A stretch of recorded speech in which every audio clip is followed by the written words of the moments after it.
సంచలన ఫలితాలతో కోట్లాది మంది అభిమానులను ఆకట్టుకుంటున్న టీ20 వరల్డ్ కప్ ఆఖరి అంకానికి చేరుకుంది. నరేంద్ర మోదీ స్టేడియంలో భారత్ న్యూజిలాండ్ జట్ల మధ్య ఫైనల్ మ్యాచ్ ఇవాళ జరగబోతుంది. ఇక ఫైనల్ ఫ్లైట్లో చూసేందుకు ఎంతో ఆసక్తిగా క్రికెట్ లవర్స్ ఎదురు చూస్తున్నారు.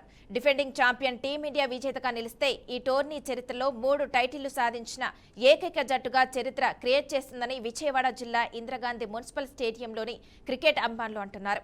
ఇక ఇందుకు సంబంధించి మరింత సమాచారం మా ప్రతినిధి ప్రవీణ్ అందిస్తారు. ప్రస్తుతం మనం అయితే ఇందిరాగాంధీ మున్సిపల్ స్టేడియం విజయవాడలో ఉన్నాయి. ఇక్కడ చాలా మంది అయితే క్రీడాకారులు ప్రాక్టీస్ చేస్తా క్రికెట్ ఆడుతూ ఉన్నారు. వాళ్ళని అడుగుదాం అసలు ఈరోజు జరగబోయే ఇండియా న్యూజిలాండ్ మ్యాచ్లో ఎవరు గెలుస్తారు, ఎవరు తన ఫేవరెట్, ఎవరైతే ఎక్కువ రన్స్ చేస్తారు, ఎవరు బౌలింగ్ అయితే బాగుంటుంది. గతంలో చూసుకుంటూ ఉంటే ఇండియా ఎప్పుడు కూడా దూకుడైన ప్రదర్శనే ఉంది. న్యూజిలాండ్ కూడా ఈ సిరీస్లో చాలా దూకుడుగా ఆడి హై లెవెల్ మ్యాచ్లో కూడా విన్ అవడం చూసాం. అలాంటి మ్యాచ్ల్లో ఫలితం సాధించి ఈరోజు ఇండియాతో ఆడుతుందంటే ఒక ఛాలెంజింగ్గా తీసుకోవాలి. ఎందుకంటే సౌత్ ఆఫ్రికా లాంటి పటిష్టమైన టీంని కూడా సెమీఫైనల్లో ఓడించింది న్యూజిలాండ్.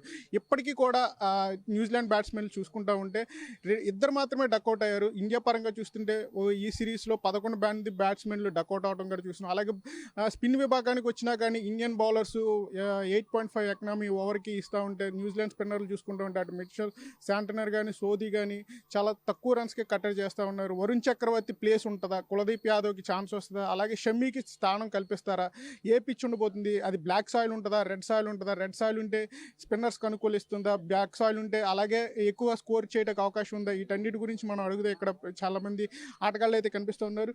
అన్న చూస్తూ ఉన్నారు కదా ఇండియా న్యూజిలాండ్ మ్యాచ్, ఈరోజు ఇండియా ఫైనల్కి చేరింది, ఏమనిపిస్తుంది మీకు?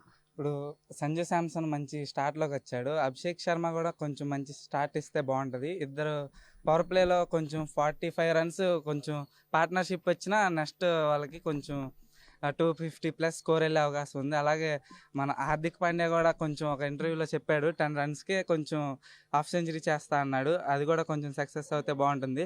మొన్న వరుణ్ చక్రవర్తి బౌలింగ్లో స్కోర్ వెళ్ళింది కానీ ఆ ప్రెజర్ 250 వాళ్ళు కొట్టాలని కొట్టారు కానీ నార్మల్గా అయితే అసలు స్కోర్ వెళ్ళదు.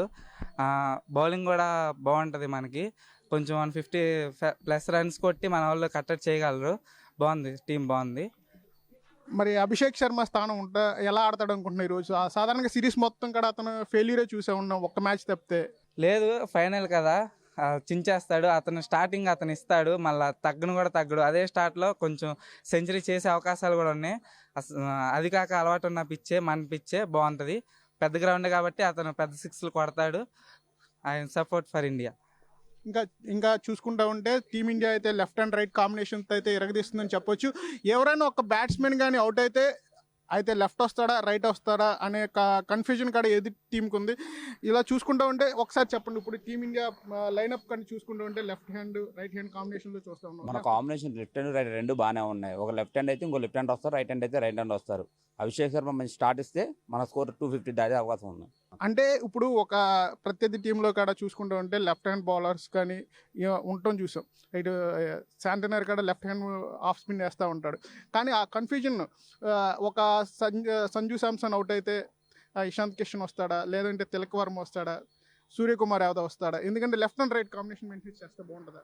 ఓపెనర్స్ బట్టి 1 డౌన్ బట్టి 2 డౌన్ బట్టి ఉండదు, మన స్పిన్నర్లను బట్టి ఉండదు.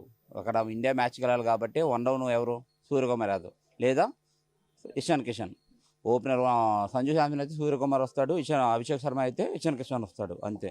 వాళ్ళు left hand right hand combination ఉంది కాబట్టి ఎలాంటి స్పిన్నర్ వేసినా శాంటనర్ వేసినా ఎవరు వేసినా మన వాళ్ళు కన్ఫామ్గా ఇవాళ మ్యాచ్ కొట్టడం కన్ఫామ్.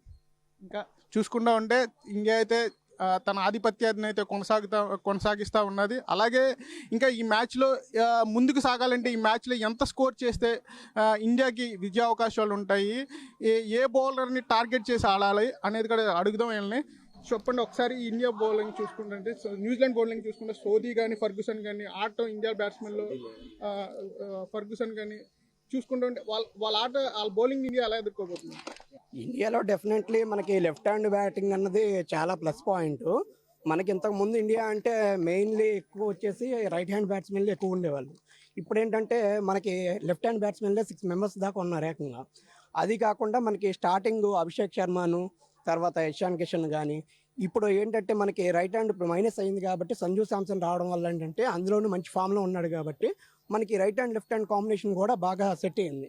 సో అది కాకుండా న్యూజిలాండ్ మీద మనకి మంచి అంతకుముందు మనం ఆడిన సిరీస్లో కూడా ఈ ప్రతి మ్యాచ్ కూడా 250 అలా ప్లస్ కొట్టడం అనేది జరిగింది. అదే కాకుండా వాళ్ళ మీద మంచి రికార్డు ఉంది కాబట్టి ఈ మ్యాచ్లో కూడా మన వాళ్ళు స్టార్టింగ్లో ఒక 10 ఓవర్స్కి ఒక 70 కానీ అలా రానిచ్చారనుకోండి ఫస్ట్ బ్యాటింగ్ అయితే ఒక విధంగా మంచి భారీ స్కోర్ సాధించే అవకాశం ఉందని నేను భావిస్తున్నాను. న్యూజిలాండ్ బ్యాటింగ్ చూసుకుంటుంటే సెమీఫైనల్లో ఆలిన్ కాడ సెంచరీ చేయడం చూసి అది సౌత్ ఆఫ్రికా బౌలింగ్ చూసి పవర్ ప్లేలో చాలా పవర్ హిట్టర్గా కాడ కనిపిస్తున్నాడు. ఈ మ్యాచ్లో చూసుకుంటూ ఉంటే కులదీప్ యాదవ్ ఆడతాడా, వరుణ్ చక్రవర్తి ఆడతాడా, షమీని ఆడిస్తారా, ఇది కాడ అడుగుదాం. ఇన్ని చెప్పండి, మీరు చూస్తూ ఉన్నారు కదా మ్యాచ్. వరుణ్ చక్రవర్తి టోటల్గా ఫెయిల్ అయ్యాడు.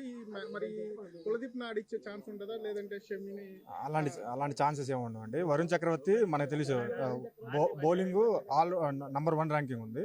అంత సింపుల్గా తీసేస్తారని అనుకోను.